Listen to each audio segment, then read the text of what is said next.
Hello everybody. इस lecture में हम न्यूक्लियोलस और आरआरएनए जीन्स के बारे में बात करेंगे। हम देखेंगे कि कैसे न्यूक्लियोलस और न्यूक्लियस में डिफरेंसेस होते हैं, आरआरएनए जीन टॉपिक को न्यूक्लियोलस टॉपिक के साथ क्यों क्लब किया गया है सिलेबस में। इन सभी बातों का जो जिक्र है वो इस लेक्चर में होगा।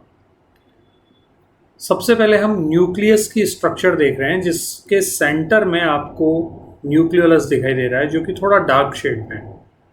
आप देख रहे हैं कि मोर और लेस यूनिफॉर्मली डिस्ट्रीब्यूटेड क्रोमेटिन है पूरे के पूरे न्यूक्लियस में, और क्रोमेटिन न्यूक्लियोलस में भी है।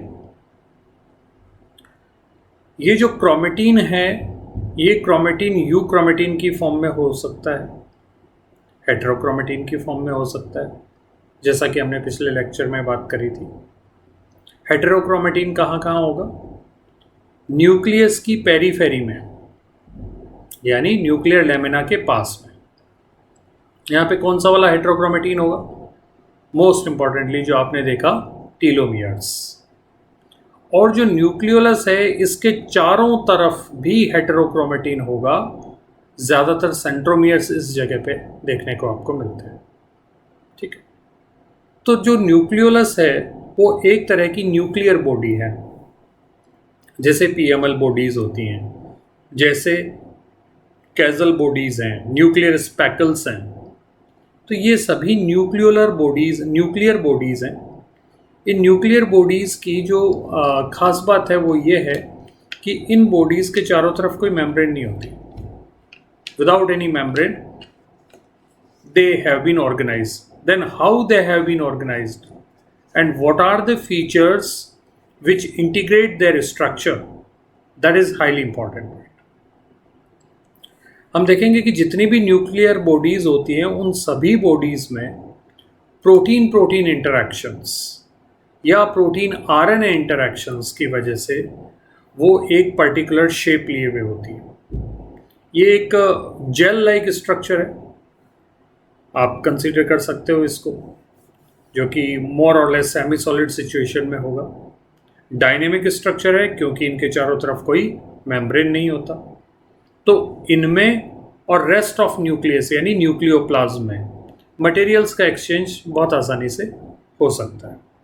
इन सभी न्यूक्लियर बॉडीज़ में जो कि कंपार्टमेंट बना लेते हैं न्यूक्लियस में, उनका काम है अलग अलग टाइप के आरएनए और प्रोटीन्स को स्टोर करना और उनके फंक्शन को अंजाम देना। ठीक है, इन न्यूक्लियर बॉडीज़ में से जो सबसे प्रोमिनेंट स्ट्रक्चर है वो न्यूक्लियोलस है। न्यूक्लियोलस का जो साइज़ है वो उसकी मेटाबॉलिक एक्टिविटीज़ पे डिपेंड करता है। मेटाबॉलिक एक्टिविटीज़ जैसे जो हम आगे इसमें देखेंगे कि आरआरएनए जीन का ट्रांसक्रिप्शन, आरआरएनए जीन की प्रोसेसिंग, ये यहाँ पे होता है। राइबोसोमल सब यूनिट्स का असेंबली भी यहीं पे होता है। तो आरआरएनए जीन का ट्रांसक्रिप्शन यहीं क्यों होता है? क्योंकि मेजॉरिटी ऑफ आरआरएनए जीन यहीं पे प्रेजेंट होता है। जाहिर सी बात है, हम यूकैरियोट के बारे में बात कर रहे हैं, क्योंकि न्यूक्लियस और न्यूक्लियोलस जैसी स्ट्रक्चर सिर्फ और सिर्फ यूकैरियोट में हो सकती है, प्रोकैरियोट में तो हो ही नहीं सकती। तो यूकैरियोट्स में कौन कौन से टाइप के आरआरएनए होते हैं? आरआरएनए मतलब राइबोसोमल आरएनए, और राइबोसोम में 2 सब यूनिट्स होती हैं। इन दोनों सब यूनिट्स में हम देखें तो इनमें 18S, 28S, 5S and 5.8S। S stands for sedimentation coefficient. ये यहाँ पर आरआरएनए के जीन्स यहाँ पे होते हैं। इनमें से 5S आरआरएनए का जीन न्यूक्लियोलस में नहीं मिलेगा, वो आउटसाइड ऑफ न्यूक्लियोलस में मिलेगा, मतलब न्यूक्लियोप्लाज्म में कहीं पे होगा। ठीक है, तो जब ये सारे बाकी जो भी आरआरएनए बचे, जैसे 5.8, 18S and 28S, in rRNA के जीन्स का ट्रांसक्रिप्शन न्यूक्लियोलस में होगा। तो एक मेटाबॉलिक एक्टिविटी वो हुई। फिर उन आरआरएनए का प्रोसेसिंग भी न्यूक्लियोलस में। What kind of processing they require? जैसा कि हम आने वाले लेक्चर में डिस्कस करेंगे, आरएनए स्प्लाइसिंग या आरएनए प्रोसेसिंग में, कि जितने भी टाइप के यूकैरियोटिक आरएनए देखे गए हैं मोर और लेस सारे के सारे प्रोसेस्ड होते हैं। What is the meaning of processing? For example wheat से चपाती बनाना एक प्रोसेसिंग है। प्रोसेसिंग का मतलब हम वीट के बजाय चपाती को खा सकते हैं। चपाती का एक फंक्शन है क्योंकि वो पका हुआ है और हमें एनर्जी इमीडिएटली प्रोवाइड करवा सकता है। वीट में कई सारे सब्सटेंस ऐसे हैं जो हमें इंडाइजेशन कॉज कर सकते हैं, जो इजी टू डाइजेस्ट नहीं है, तो हम उसको फंक्शनल बनाते हैं। इसी तरीके से किसी भी मॉलिक्यूल को फंक्शनल बनाना,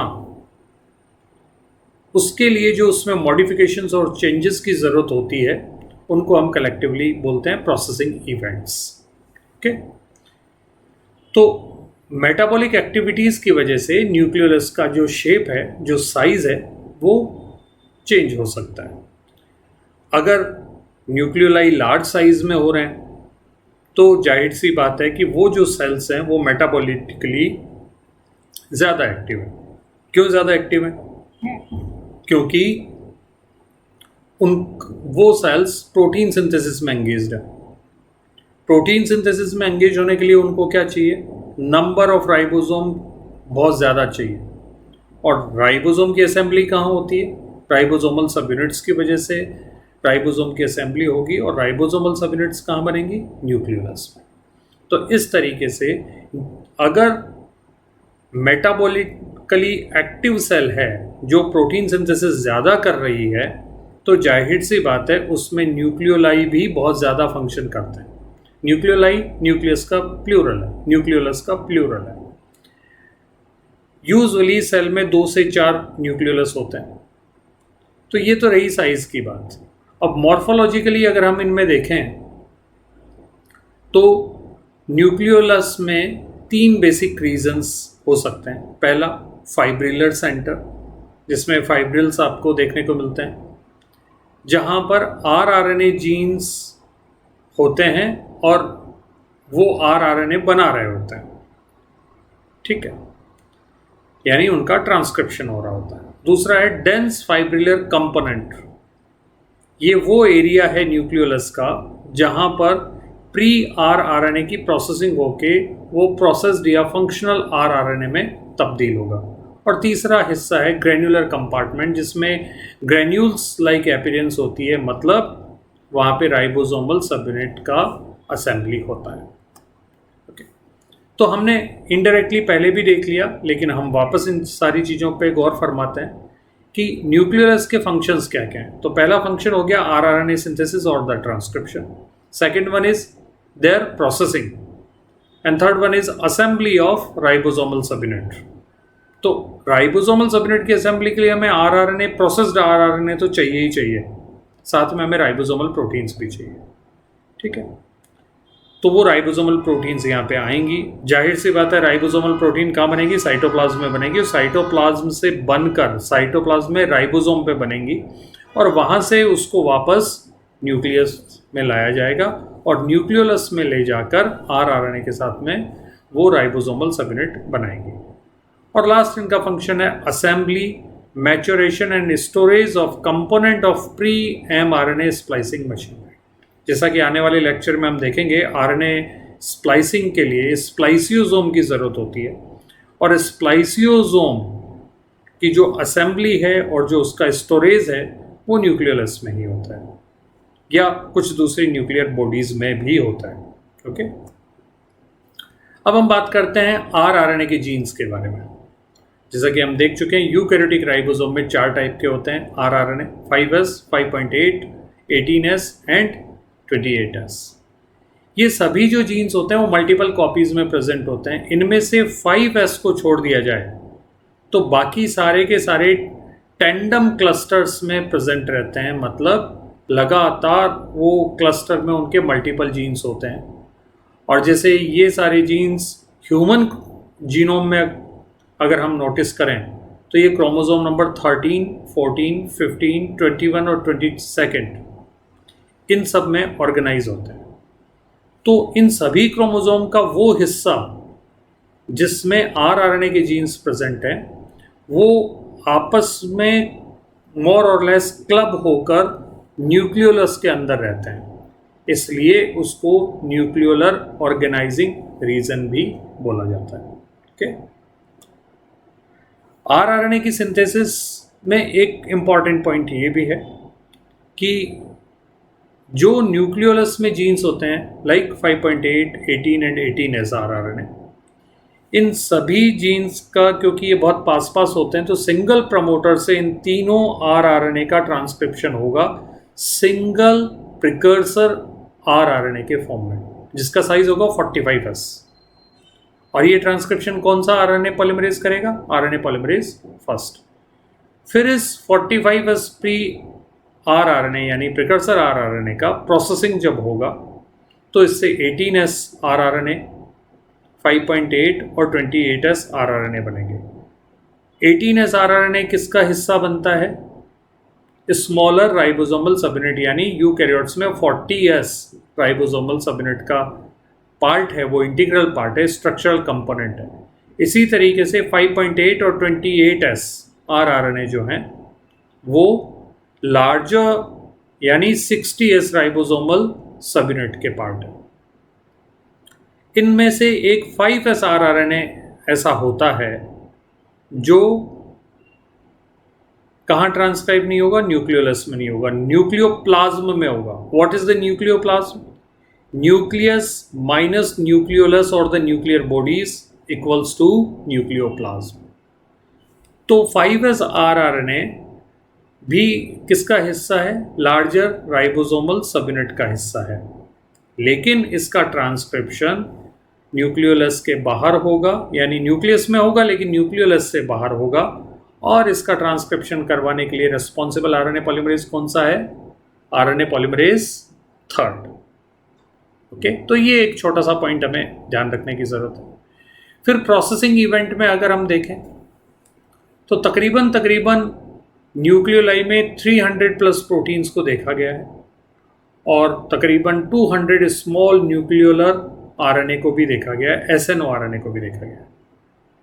एसएनओ आरएनए का ही जो बेसिक पर्पस है, जो बेसिक फंक्शन है, वो है आरएनए प्रोसेसिंग। विच आरएनए प्रोसेसिंग? RRNA processing. तो ये बेसिकली आरआरएनए प्रोसेसिंग में 3 काम होते हैं। सीवियर मिथाइलेशन, जो 45S प्रिकर्सर आरआरएनए था उसमें कई जगह पर राइबोज शुगर का मिथाइलेशन हो जाता है सेकेंड कार्बन पे, मल्टीपल, कोई एक पर्टिकुलर साइट नहीं, और जहाँ जहाँ मिथाइलेशन हुआ वहाँ से वो कट नहीं लगेगा। तो मिथाइलेशन ये इंश्योर करता है कि 45S के जो टुकड़े हम काटेंगे 5.8, 18S और 28S, ये टुकड़े डेफिनेटली वहाँ से नहीं कटेंगे जहाँ पर राइबोज मिथाइलेशन हो चुका है। और इस मिथाइलेशन के पीछे रिस्पॉन्सिबल कौन है? SNO RNA. Okay, indirectly studies हुई हैं, जब जब एसएनओ आरएनए को म्यूटेट करवा के देखा गया है, आरआरएनए प्रोसेसिंग हो नहीं पाया है, मिथाइलेशन हो नहीं पाया है। डेफिनेटली मिथाइलेशन करवाने के लिए मिथाइलेजेज ही होंगे, बट या मिथाइल ट्रांसफरेज कह सकते हैं, बट वो एंजाइम्स मिथाइल ट्रांसफरेजेज इनडायरेक्टली किस पे डिपेंडेंट है? एसएनओ आरएनए पे। ओके, बाकी फर्दर स्टडीज़ के लिए रिसर्च कंटिन्यू हो रही है। दूसरा जो प्रोसेसिंग का पार्ट है, methylation followed by cleavage. Cleavage कौन करेगा? RNase, different types of RNase, RNase G, RNase T, RNase E, RNase P, ये सारे के सारे मिलकर 5.8S की बाउंड्री पे कट करेंगे, 18S की बाउंड्री पे कट करेंगे और 28S की बाउंड्री पे कट करेंगे। और फाइनल जो मॉडिफिकेशन होगा वो होगा सूडो यूरिडाइलेशन, सूडो यूरिडीन का फॉर्मेशन। जैसे आपने पढ़ा होता है टीआरएनए में टी साई सी लूप होता है and Sai stands for pseudo uridine. So pseudo uridine सिर्फ और सिर्फ टीआरएनए में ही नहीं होता है, आरआरएनए में भी होता है। और ये जो सूडो यूरिडाइलेशन है, क्लीवेज है, मिथाइलेशन है, इन सब के पीछे जो सेंट्रल मॉलिक्यूल है इस प्रोसेसिंग में वो है एसएनओ आरएनए। ओके, अब फाइनली हम बात करते हैं असेंबली ऑफ राइबोसोमल सब यूनिट्स। जैसा हम ऑलरेडी कंसिडर कर चुके हैं कि इसके असेंबली के लिए आरआरएनए और राइबोसोमल प्रोटीन्स दोनों की ज़रूरत होगी। आरआरएनए के जो जीन्स हैं ज़्यादातर कहाँ पे प्रेजेंट है? न्यूक्लियोलस, तो वहीं उनका ट्रांसक्रिप्शन होगा, वहीं प्रोसेसिंग होगा और प्रोसेस्ड आरआरएनए वहीं अवेलेबल हो जाएगा असेंबली के लिए। लेकिन राइबोसोमल प्रोटीन्स जो हैं, उन राइबोसोमल प्रोटीन्स के जो जीन हैं वो न्यूक्लियोलस में भी हो सकते हैं या आउटसाइड ऑफ न्यूक्लियोलस भी होते हैं। Majority of outside of nucleolus होते हैं, यानी न्यूक्लियोप्लाज्म में होते हैं। तो वहाँ से उनका एमआरएनए बनेगा, एमआरएनए बनकर साइटोप्लाज्म में जाएगा, जहाँ पर जो जाकर राइबोसोम से राइबोसोमल प्रोटीन्स बनवाएगा और ये प्रोटीन्स वापस इंपोर्ट करी जाएंगी न्यूक्लियस में और फिर न्यूक्लियोलस में। और इसी तरीके से 5S आरआरएनए जो है वो न्यूक्लियोप्लाज्म से बन के न्यूक्लियोलस में आएगा। तो इस तरीके से न्यूक्लियोलस में सारे के सारे आरआरएनए और राइबोसोमल प्रोटीन्स आते हैं और स्मॉलर राइबोसोमल सबनेट और लार्जर राइबोसोमल सबनेट बनाते हैं। जैसा कि आप इस डायग्राम में बहुत आसानी से अच्छे से समझ सकते हैं कि राइबोसोमल प्रोटीन्स कहाँ से आ रहा है? साइटोप्लाज्म से आ रहा है। ओके, और ये जो डार्क शेड में है, अगेन ये क्या है? न्यूक्लियोलस है। 18S आरआरएनए कंटेनिंग जो राइबोसोमल सबनेट है वो कौन सी है? 40S subnet. और 28 and 5.8 and 5S containing ribosomal subnet कौन सी है? 60S। इन सब दोनों की असेंबली आप देख पा रहे हैं कहाँ पे हो रही है? न्यूक्लियोलस। ओके, सो इस तरीके से जो मेजर फंक्शन है न्यूक्लियोलस का अगर हम समराइज करें तो सिर्फ इतना सा है कि आरआरएनए का transcription and processing and assembly of ribosomal subunit. Thank you so much, stay blessed, stay home.